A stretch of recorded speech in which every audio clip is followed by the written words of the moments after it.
प्रणाम आप सभी को। भगवान बुद्ध के बारे में एक कथा है कि किसी समय एक ग्रस्त व्यक्ति था। उसकी पत्नी के कोई संतान नहीं हुई थी।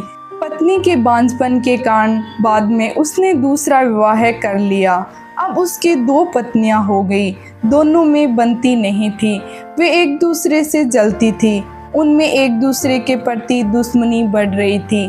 पहली औरत दूसरी औरत के गर्भपात का कारण बन गई और उन दोनों में लंबे झगड़े की बुनियाद पड़ गई। वे एक दूसरे की वेरी हो गई और उनकी मृत्यु के बाद वे अगले जन्म में मुर्गी और बिल्ली की योनि में पैदा हुई। वे इस योनि के पूरी होने पर पुण्य वे हिरण और तेंदुए के रूप में पैदा हुई।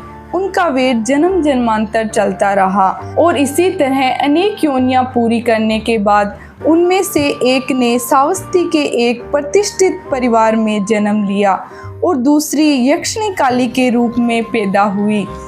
जब पहली युवती के बच्चा हुआ तो दूसरी गुस्से से उसके पीछे पड़ गई और बाद में जब पहली युवती को मालूम हुआ कि पास स्थित जेतवन विहार में भगवान बुद्ध धर्म उपदेश कर रहे हैं, तब अपने प्रिय बच्चे की रक्षा के लिए यह युवती बच्चे को लेकर तथागत बुद्ध की शरण में जा पहुंची और भगवान बुद्ध के सामने अपने बच्चे को रख दिया। जब काली भी उसके पीछे पीछे जेतवन पहुंची तो द्वारपालों ने उसको बाहर ही रोक लिया। भगवान बुद्ध इस प्रसंग को जान चुके थे और वो उनके बेर की अग्नि को शांत करना चाहते थे।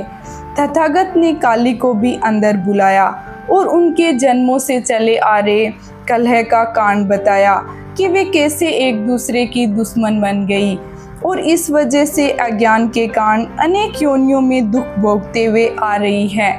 भगवान बुद्ध के समझाने के बाद उनमें अब कोई घृणा, द्वेष और दुश्मनी शेष नहीं रह गई थी और इस प्रकार वे दोनों ही अपने दुखों से मुक्त हो गई। और तब भगवान बुद्ध इस प्रसिद्ध वाक्य को कहते हैं कि वेर से वेर यानी दुश्मनी से दुश्मनी कभी समाप्त नहीं होती। वेर को केवल प्रेम एवं मैत्री से ही मिटाया जा सकता है, वरना एक युद्ध दूसरे को जन्म देता है और दूसरा तीसरे को। बिना प्रेम या मैत्री के कारण यह श्रृंखला निरंतर चलती रहती है और मनुष्य दुख भोगते रहते हैं।